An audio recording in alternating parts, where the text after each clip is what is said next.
Thomas was alone. Wow, a weird first thought to have.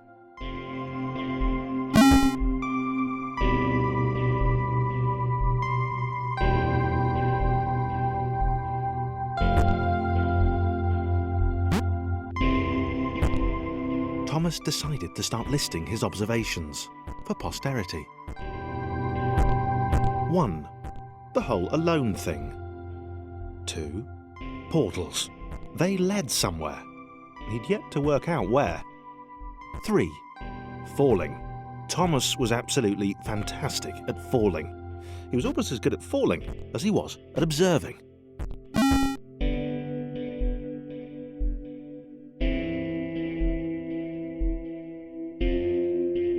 Okay, interesting. Thomas couldn't fall past this block.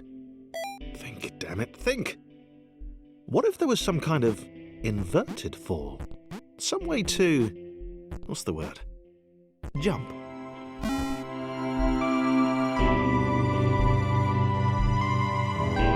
A big jump.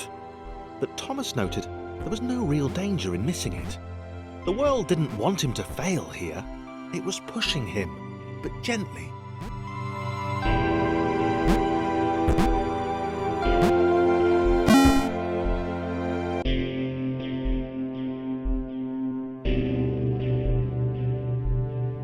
This all seemed a little dangerous.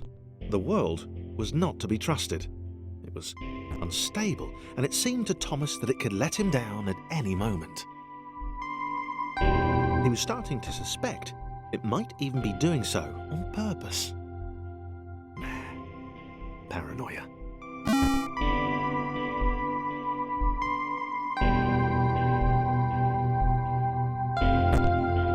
Thomas wondered whether the portals were actually taking him anywhere. He felt like he was making progress, but there wasn't really any way to know. He seemed to be moving predominantly up and to the right, which might, or might not, be important.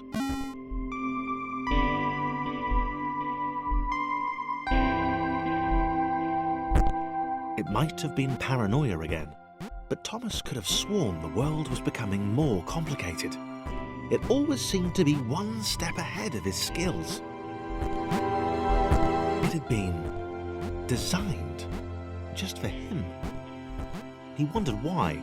Was the world testing him? No, too obvious.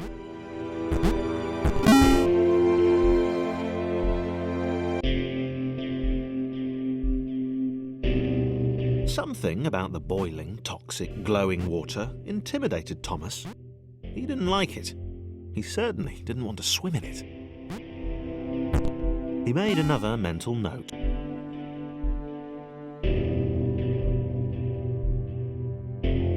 The loneliness was getting to Thomas. No amount of observation or obsessive note-taking could combat that.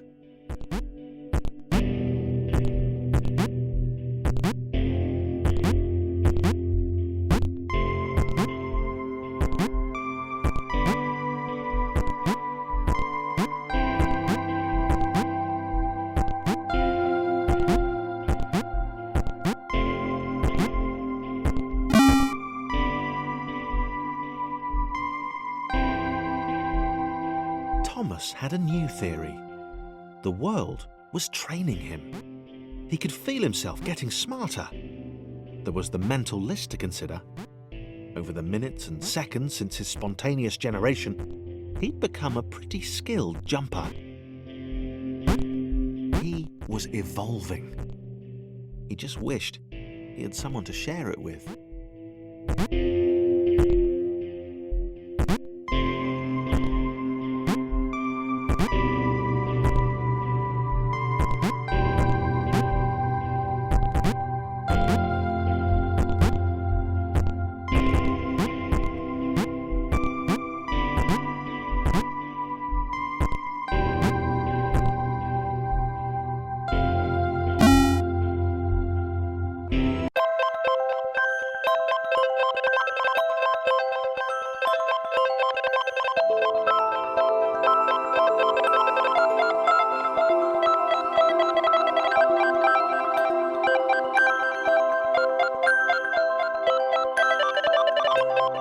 Chris took an immediate and deep dislike to the skinny red rectangle. Who the hell did this Thomas think he was?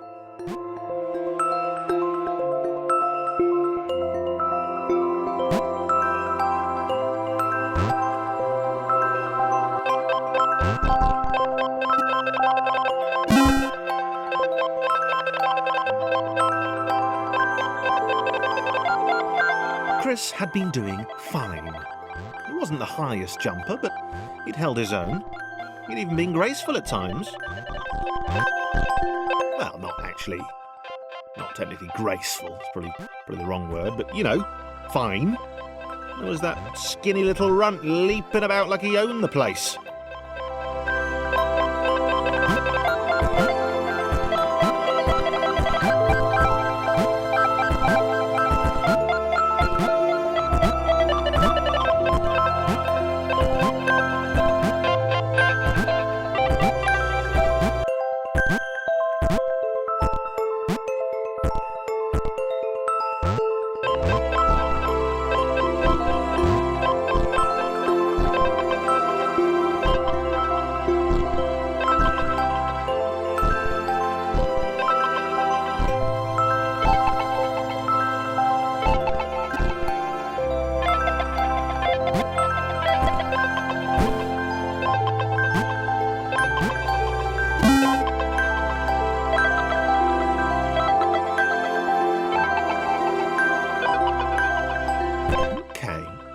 Was more like it. A glowy white thing. Only Chris could get to it, which of course made it all the more enticing. What would it do? What new opportunity might this switch open up to him?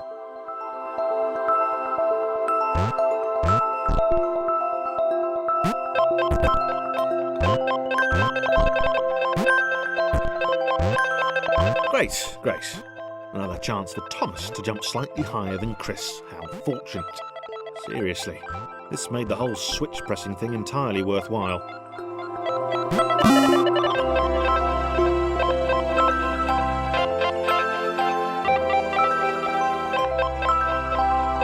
Was this good? Because on the surface, it did not seem good. Chris was pretty scared. Little Red seemed fine, happy to be on his merry little adventure. Chris couldn't shake the feeling that things had taken a significant turn for the worse since Thomas had joined him. Sure, he'd been able to piggyback his way to ever so slightly higher platforms, but where had that got him? Well, to ever so slightly higher platforms, which was sort of his point.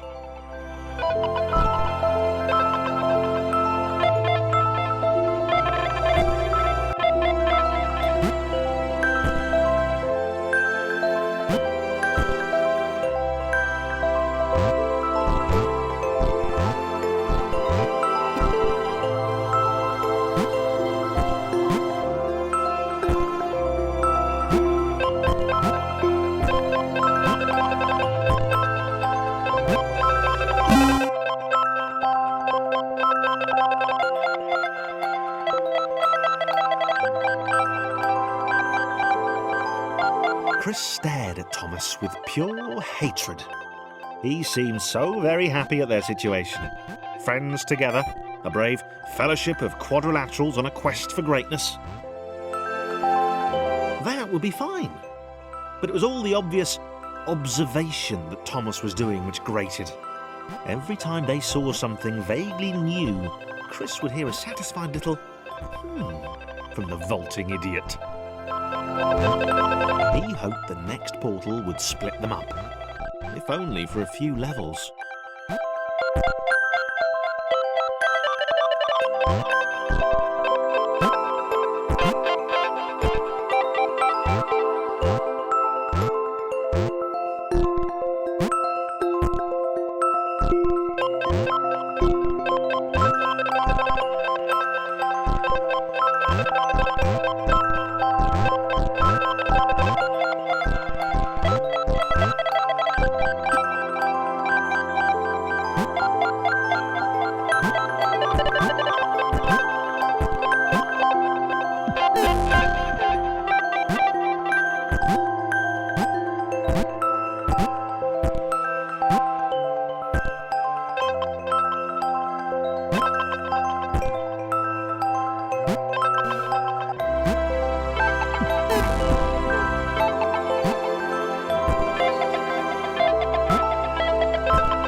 John knew.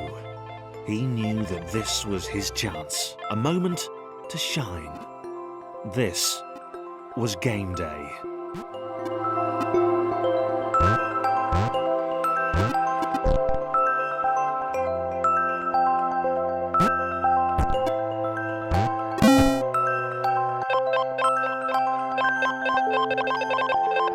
This would not do. John needed room to show off his exceptional skills. As it was, he was trapped on the wrong side of these little dot things. Where did they come from, anyway?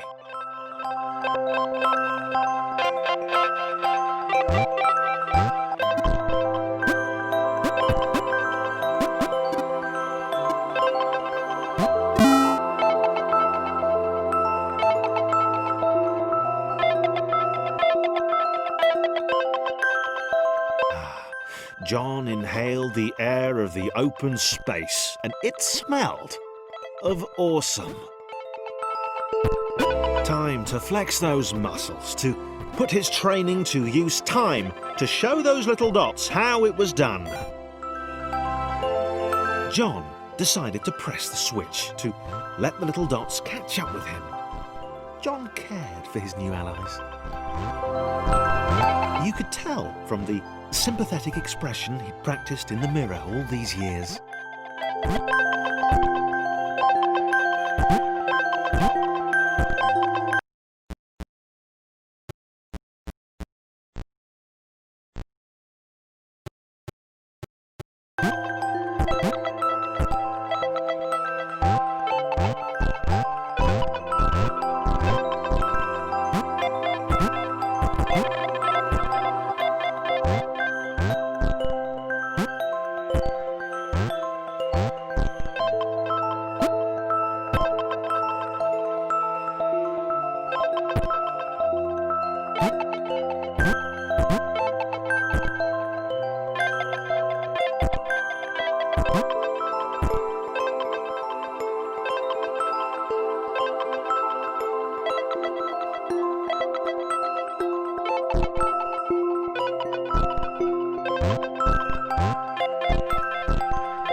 John was happy to keep helping.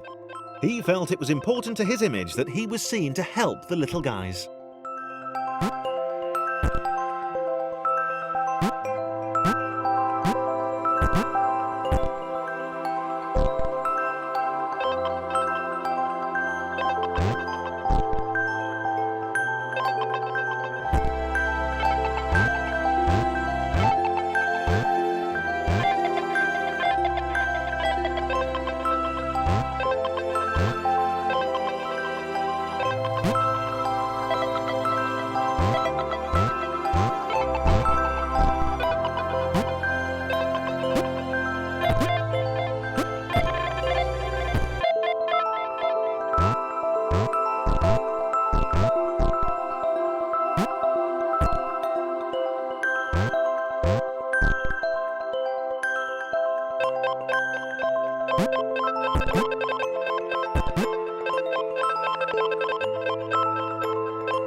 them so much either. The red one, Tomas, had a charming way of applauding every time John jumped.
The angry orange one was less immediately likeable, but his unremitting cynicism and tutting amused John.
This was interesting. A floating target. This would require coordination, balance, and timing. John was sure the dots would be lost, but he was happy to guide them to triumph.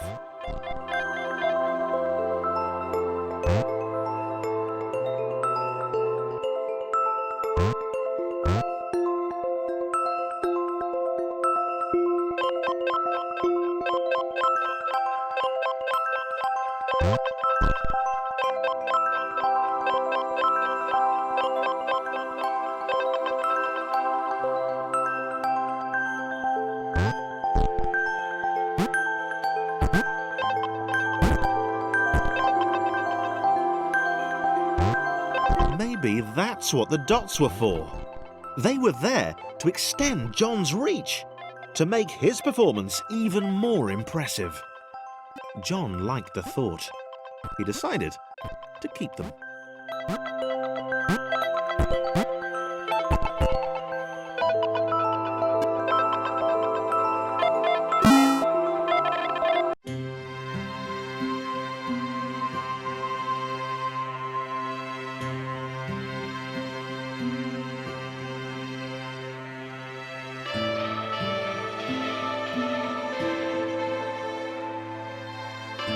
So, this was how Claire would die. She knew it would happen eventually. She was rubbish at jumping, and she moved slowly. She felt a little like her continued existence was breaking some kind of natural order. The crumbling pillar was a dramatic death, she supposed. Wait, what? Claire couldn't shake the feeling that she was not, in fact, dead. It was at that moment that Claire realised she had superpowers.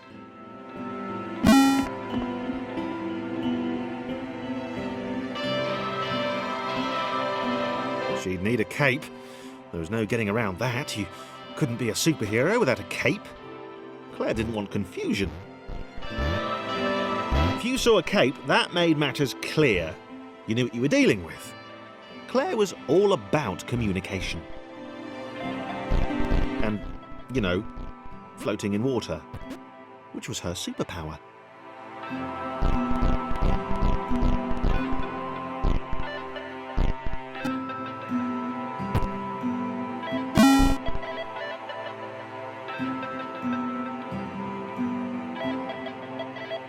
All right, fear not, my skinny friends, for I am Claire, and I will save you. Claire needed to come up with a superhero name as soon as possible. Claire was rubbish.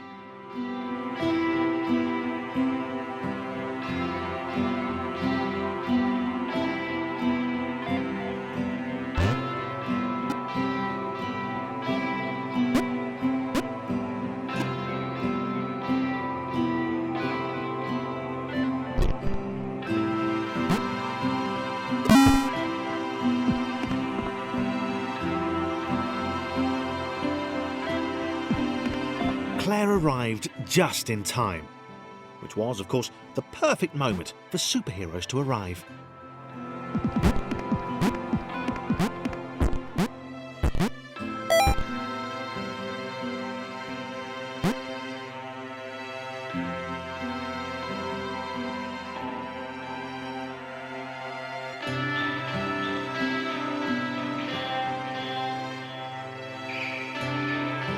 As the water began to rise, Claire vowed to save this little rectangle in as many restarts as it took.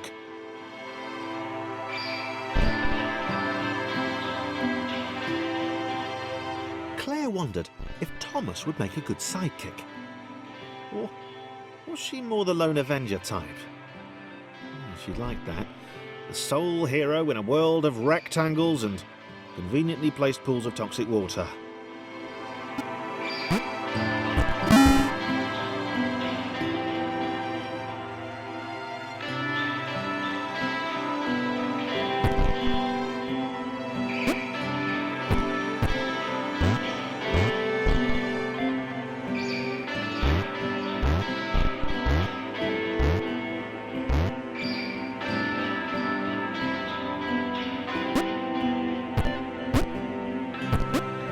The others told Claire that staircases were a bit of a fixture here. Claire wondered why the world made it so difficult.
probably needed a nemesis, a villain who would show their true colours at the worst possible moment, hurting all she held dear.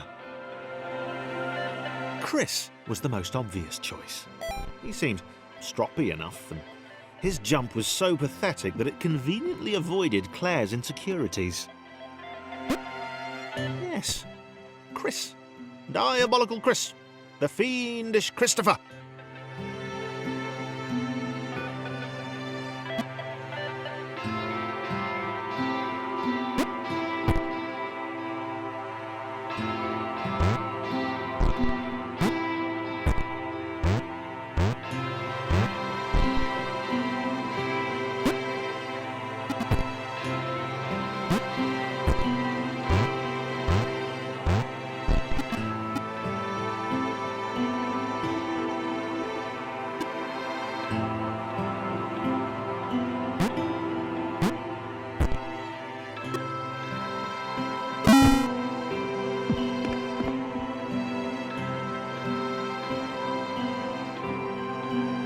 Wait, where had Chris gone?